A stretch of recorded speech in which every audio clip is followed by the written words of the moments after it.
마지막 소식 이수아 기자가 준비했죠. 네, 러시아의 우크라이나 침공 소식 준비했습니다. 네. 제목은요, 러시아 70일 만에 공습.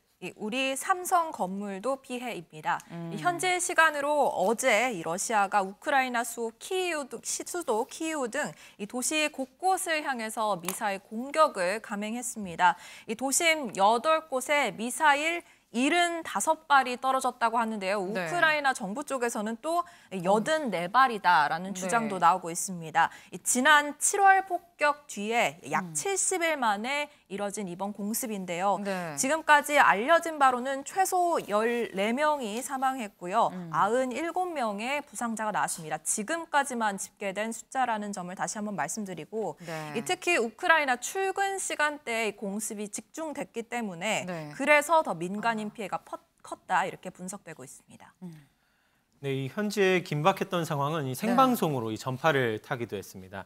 이 영국 BBC 기자, 이 방송을 진행하던 중 러시아의 미사일 공격에 급하게 대피하는 모습이 카메라에 잡히기도 한 건데요. 네. 이 해당 기자는 약 1시간 동안 이제 모습을 비웠다가 긴급 대피한 뒤로 이제 다시 1시간 뒤로 모습을 보이는 그런 상황이 있기도 했었습니다. 또 BBC 기자뿐만이 아니죠. 네. 이 폭격이 있었던 시간에는 이 우크라이나 수도 키이우 현장에 이제 우리 한국 국민도 있었는데 이 현장에 있던 선교사분을 통해 어렵게 직접 그 현지 상황을 직접 들어볼 수 있었습니다. 직접 듣고 오시겠습니다. 예, 어제 그 출근 시간대였거든요. 저는 그 시간에 약속이 있어서 그 키이우 시내 중심가에 갈 일이 있었고 제가 그 시내 중심가에 도착하자마자 이제 습발음이 2번 크게 이렇게 들려서 약간 좀 놀랬죠. 여기 주위 사람들이 이곳저곳 뛰어다니면서 이제 피할 곳을 찾고 여기는 이제 지하철역이 그 뭐 100m, 200m 이렇게 깊이 이렇게 파여 있거든요. 그래서 전쟁 실화시 또는 심지어는 핵 공격이 있을 경우에도 대비해서 거기 방공 역할을 하도록 그렇게 설계되어 있는데 대부분 이렇게 전철역 쪽으로 이렇게 피해가는 모습을 볼 수 있었고 그래서 이제 저도 좀 피하기 위해서 이제 전철역으로 가게 되었죠. 네. 네, 지금 얘기를 강재묵 기자가 또 직접 연락을 했습니다.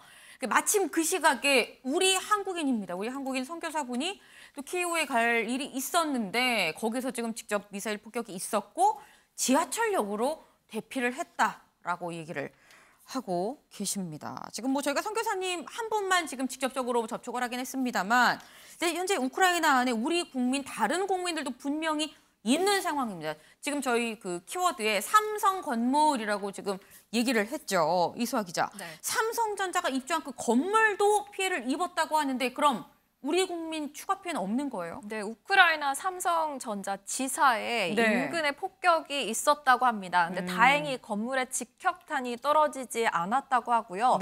이 충격파의 건물 외벽이 저렇게 파손되는 사고가 있었다고 합니다. 다행히 아직까지는 인명피해는 없는 것으로 파악이 되고 있는데 이 앞으로 러시아의 공세 계속 이어질 전망이거든요. 그렇기 때문에 이 우크라이나에 있는 우리 대사관에서는 이 현지 주민들에게 우리 국민들에게 이 현재 러시아의 공습으로 우리 국민의 안전이 매우 위태롭다라면서 하루빨리 출국할 것을 권고하기도 했습니다.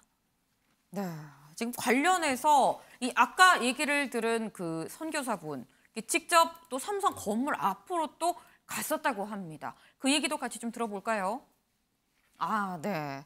지금 이 직접 가서 봤더니 이 지금 현재 한국인들은 이 사실 많은 분들이 좀 접고 정말 이 대사관 얘기처럼 이 귀국을 해야 되는 거 아니냐라는 얘기를 한다고 해요. 지금 보시는 저 사진, 저 영상이 직접 그 선교사분이 찍어서 저희한테 보내주신 그 모습인데 지금 이게 직접적으로 맞은 게 아님에도 불구하고 지금 많이 파편이 날아간 그런 모습입니다. 윤경호 위원님.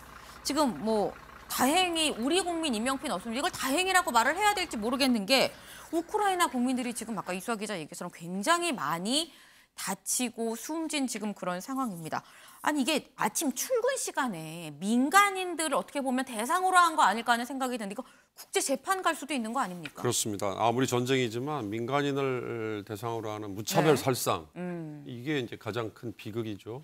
아까 기자의 리포트에도 있었죠. 70여일 만에 키이우나 하르키우 같은 대도시에 지금 미사일이 날아왔다는 거잖아요. 네. 그러니까 어제 그제 이어진 뉴스와 연결을 하다 보면 나온 것처럼 크림반도로 들어가는 크림 대교가 붕괴된 거, 그것도 폭탄 공격에 의해서 붕괴된 게 추정컨대 우크라이나 쪽의 공격이 아닐까. 그래서 러시아가 그에 대해서 보복하겠다. 이렇게 얘기한 다음에 지금 벌어진 일이잖아요. 그런 점에서 사실은 전쟁이 지금 장기화되면서 동부 지역에 러시아가 직접 지배를 하겠다라고 한 4개 권역의 큰 지역 위주로만 전투가 이어지는 거 아닌가 했는데 지금 네. 키이우나 하르키우 같은 저렇게 민간인들이 사는 곳에 무차별로 미사일이 떨어진다. 이건 정말 이건 뭐 범죄를 떠나서 모두의 비극이 될 수 있는 거 아니겠어요? 네. 근데 참 어쩔 수 없는 게 지금 나토도 사실은 우크라이나 아직 연결이 되지 않고 있죠. 네. 더군다나 유엔에서 아무리 제재를 하고 싶어 해도 지금 러시아가 유엔 안보리의 상임이사국이잖아요.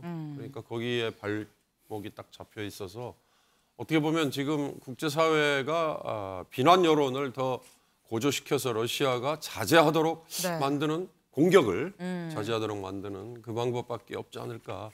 민간인에 대한 무차별 살상은 어떤 명분으로든 이건 용납될 수 없는 일이니까 그런 거죠. 네, 지금 윤경호 의원님 말씀 중에 나왔습니다.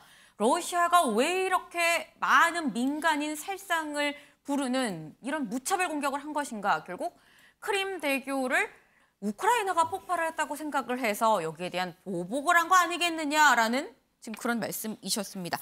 사실 그게 지금 대체적으로 나오고 있는 해석인데 그런데 이수아 기자, 사실 이게 수도 키이우에 아까 얘기처럼 우크라이나에서 주장하는 건 84발, 80여 발의 미사일이 떨어졌다고 지금 얘기를 했습니다. 네.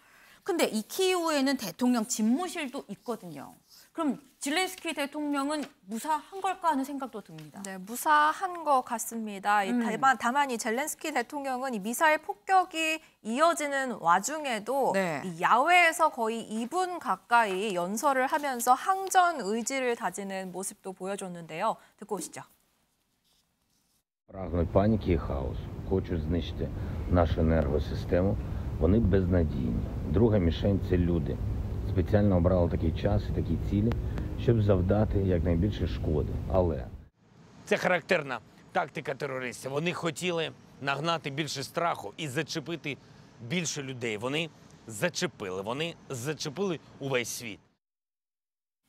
네, 이제는 자신의 트레이드 마크가 되어버린 저 국방색 티셔츠와 후드티를 네. 입고 연설을 하는 모습이었는데요. 직접 셀프 카메라로 이 연설을 담은 것으로 현재는 전해지고 있습니다. 네, 이종훈 의원님.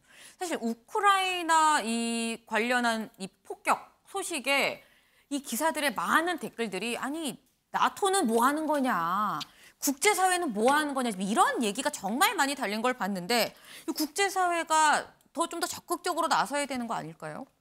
그러니까 근데 지금 나설 방법이 별로 없는 거죠. 그러니까 지금 현 단계에서 할 수 있는 정도는 지금 네. 다 하고 있는 거 아니겠습니까? 그래서 주로 이제 뭐 이 무기를 갖다 공유하는 네. 그것과 더불어서 이제 대러시아 경제 제재 이렇게 하고 있는 건데 대러시아 경제 제재가 일단은 사실상 실패한 거 아니겠습니까? 네. 이제 그런 상태에서 지금 별 다른 어떤 뾰족한 방법을 찾지 못하는 상태.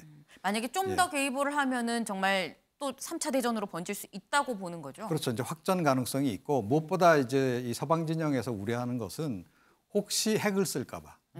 그러니까 뭐 전략핵까지는 안 쓰더라도 요즘 북한이 굉장히 강조하고 있는 전술핵 같은 거를 이제 뭐 원전 인근에다가 이제 네. 터뜨린다든지 이랬을 경우에는 추가적인 굉장히 비극적인 상황이 벌어질 수도 있는 거거든요. 그래서 그런 부분에 대한 어떤 우려 이런 것 때문에 지금 현 단계에서 더 나아가는 것에 대해서는 굉장히 좀 조심을 하고 있는 이제 그런 단계고 제가 보건대는 지금 뭐 푸틴 대통령이 이제는 굉장히 비겁한 보복까지 하는 그만큼 옹색해졌다 이런 의미도 좀 담겨 있는 것 같습니다.